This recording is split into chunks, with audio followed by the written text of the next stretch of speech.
Greetings, humans! Today we're talking about Cartoon Network's first original miniseries, with emphasis on original, as I can think of at least one other miniseries based on a licensed property. It was created by Patrick McHale and animated by Cartoon Network Studios. Be warned, there's a high chance of spoilers in today's forecast, so avoid this video if you haven't watched the series yet. Unlike most CN shows, Garden Wall features an all-star cast with the likes of Elijah Wood, Christopher Lloyd, John Cleese, and the sweet transvestite himself, Tim Curry. Usually I'm not a fan of cartoons using celebrities and on-screen actors for voiceovers, as too much star power tends to take me out of the story. In this case, however, I don't mind it too much, as everyone seems to fit their roles fine. With the exception of Christopher Lloyd, I honestly didn't even recognize any of them without looking up the IMDb page, which is not something I can say for most on-screen actors venturing into the voiceover world. If you've seen some of my other videos, you'll know I usually like to talk about the art before the story, when I find it to be exceptionally good, and I'm not going to make any exception here. Over the Garden Wall is full of some of the prettiest color palettes I've seen on TV in recent memory. The main body of the story is full of warm autumnal colors that complement Wirt's character arc of becoming an adult, a subject I'll expand upon in a moment, while the night scenes are full of cold, hopeless grays and dark blues, where Wirt has given up on finding a way out. There are even some shots that look to be drawn and framed with the care of the higher budget Warner productions of old, but with the added bonus of modern resolution standards. As for the story, Over the Garden Wall follows the half-brothers Wirt and Greg, who, after a life-threatening accident, find themselves lost in the woods of a fantasy world called the Unknown. Wirt is the older brother who tries to be mature and lead the group that they pick up on their journey home, while Greg is young and naive and fails to take their predicament seriously. The way these two play off of each other is quite clever, with Wirt playing the straight man to Greg, the biggest source of comedy in the show, and Greg acting as a foil to Wirt, who receives the greatest amount of character development. All through the series, we are presented stories of things not being as they seem. For example, the brothers become convinced that the woodsman is the beast, when in reality he is the beast's victim. They fear Auntie Whisper's wishes to eat them, when she really seeks only to protect them from Lorne. They flee the villagers of Pottsfield, believing them to be a murderous cult, when in fact they are a happy folk celebrating new life. This theming of things not being as they seem mirrors Wirt's character development. At the beginning of the story, Wirt sees himself as a mature adult, while the childish Greg is nothing but a burden for him to bear. However, his misguided view that maturity demands being emotionally disconnected and absolving himself of any childlike notions only leads to him giving up easily under the strain, making him easy prey for the beast. In the end, it's Greg's childlike imagination and unrelenting optimism that saves them both. Ultimately, this is a coming-of-age story, showing Wirt dealing with the typical problems of a modern teenager and discovering what it truly means to be mature. As for the fantasy world built throughout the narrative, Chapter 9 reveals that Wirt and Greg are actually just normal kids from a down-to-earth suburban setting, and the true nature of the unknown is left entirely up to interpretation. Personally, I believe it to be a sort of purgatory, where the souls of the dead must seek peace from the troubles they dealt with in life. Beatrice seeks forgiveness from the family she betrayed. Auntie Whisper seeks to help her niece Lorna overcome her inner demons. And most prevalently, the woodsman seeks rest from the grief of losing his daughter, and to absolve himself of the guilt he feels for it. For more literal examples, the residents of Pottsfield are aware that they are dead, and Quincy Endicott's grave can be seen in Chapter 9's flashback sequence, possibly a sign of the creators hinting at this interpretation. Or, admittedly, it could just be a meaningless Easter egg. As for Wirt and Greg, they aren't dead, but their near-death experience allows them a glimpse of the other side, and they are allowed to leave after being revived back home. So that's Over the Garden Wall, the first of hopefully many new miniseries by Cartoon Network. As much as I enjoy having a good long-running series to be part of my life for many years, this format presents an opportunity for more unique and risky ideas that would otherwise never get past the pilot stage to have a cost-effective means of being presented to the public. Until next time, Hilly and Mailman out.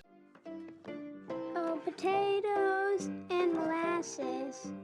If you want some, oh, just ask us. They're warm and soft like puppies in socks, filled with cream and candy rocks. Oh, potatoes and molasses.